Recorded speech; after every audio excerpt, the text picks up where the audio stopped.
గద్వాల కోట మహబూబ్ నగర్ జిల్లాలోని కోటలన్నింటిలోకి ప్రసిద్ధ చెందినది. ఇది గద్వాల పట్టణం నడిబొడ్డున ఉంది. ఈ కోటను రాజా పెద్ద సోమభూపాలుడు నిర్మించాడు. ఇతనికే నల్ల సోమనాద్రి అని పేరు కూడా ఉంది. ఇదే కోటలో చెన్నకేశవ స్వామి దేవాలయాన్ని సోమనాద్రియే అత్యంత సుందరంగా నిర్మించాడు. దేవాలయ గోడలపై ఉన్న శిల్పకళ, దేవాలయం ఎదుట ఉన్న 90 అడుగుల గాలిగోపురం ఇప్పటికీ చూపరులను ఆకట్టుకుంటూ ఉంటాయి. కోట లోపల ప్రస్తుతం ప్రభుత్వ డిగ్రీ కళాశాల, ప్రభుత్వ జూనియర్ కళాశాల నడుస్తున్నవి. ఇక కోట నిర్మాణ శైలి గురించి మాట్లాడుకుంటే ఇది వలయాకారంలో ఉన్న మట్టి కోట. కోట బయటి వైపు ఎత్తైన పెద్ద పెద్ద బురుజులతో మట్టితో నిర్మించబడింది.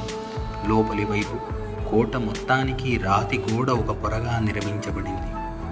బయటి మట్టి గోడలు వర్షాకాలంలో తరచుగా కూలిపోతున్నప్పటికీ లోపలి వైపు రాతి గోడ ఏమాత్రం చెక్కు చెదరలేదు. పశ్చిమాన కోట ప్రవేశ ద్వారం ఉంది. కోటలోనికి ప్రవేశించగానే కుడివైపు శిథిలమైన అధికారుల భటుల నివాస స్థావరాలు కనిపిస్తాయి. వాటిని దాటుకుని ముందుకు వెళితే కుడివైపే ఎత్తైన ఆలయాల ప్రహరీ గోడ కనిపిస్తుంది. ప్రహరీ లోపల ఆలయాల సముదాయం కనిపిస్తుంది. వీటిలో 3 ఆలయాలు చెప్పుకోదగినవి. వాటిలో ప్రధానమైనది గద్వాల సంస్థాన ప్రభువుల ఇలవేల్పైన శ్రీ చెన్నకేశవ స్వామి ఆలయం. ఇది మిగిలిన ఆలయాలకు మధ్యలో ఉండి ఎత్తైన వేదిక మీద నిర్మించబడి ఉంది. ఆలయం ముందు గాలిగోపురం పట్టణం మొత్తానికి కనిపించేంత ఎత్తుగా ఉండి బహు ఆకర్షణీయంగా ఉంటుంది. గాలిగోపురం ద్వారా ఆలయంలోకి వచ్చే దగ్గర మెట్ల దగ్గర గంటా వేదిక ఉంది. రాతి స్తంభాలకు చాలా పెద్దదైన గంట వేలాడి ఉంటుంది. ఈ ఆలయానికి ఇరువైపులా మరో 2 ఆలయాలు ఉన్నాయి. ఆలయాల ఆవరణలోనికి ప్రవేశించడానికి 2 ప్రధాన మార్గాలు ఉన్నాయి. తూర్పు వైపున్న గాలిగోపురం ద్వారా, ఉత్తరం ద్వారం ద్వారా ప్రవేశించవచ్చు. దక్షిణం వైపు కూడా మరో ద్వారం ఉండినప్పటికీ అది ప్రవేశ ద్వారం కాదు. ఆ ద్వారం గుండా వెళితే కోట లోపలి పురాతన బావి కనిపిస్తుంది. ఆలయాల ప్రహరీకి ఆనుకొని ఆగ్నేయాన 2 వరుసలలో ఎదురెదురుగా రాజభవనాలు ఉండేవి. ఈ భవనాలలో ఒకటైన దక్షిణం వైపు భవనంలో కోటలో తర్వాత ఏర్పాటు చేసిన డిగ్రీ కళాశాలకు చెందిన భౌతిక రసాయన శాస్త్ర ప్రయోగశాలలు ఏర్పాటు చేశారు. పాత భవనం శిథిలమయ్యే కొద్దీ ప్రయోగశాలల నిమిత్తం తరచుగా ఆధునీకరించబడింది. పూర్తిగా రూపురేఖలు మారిపోయాయి.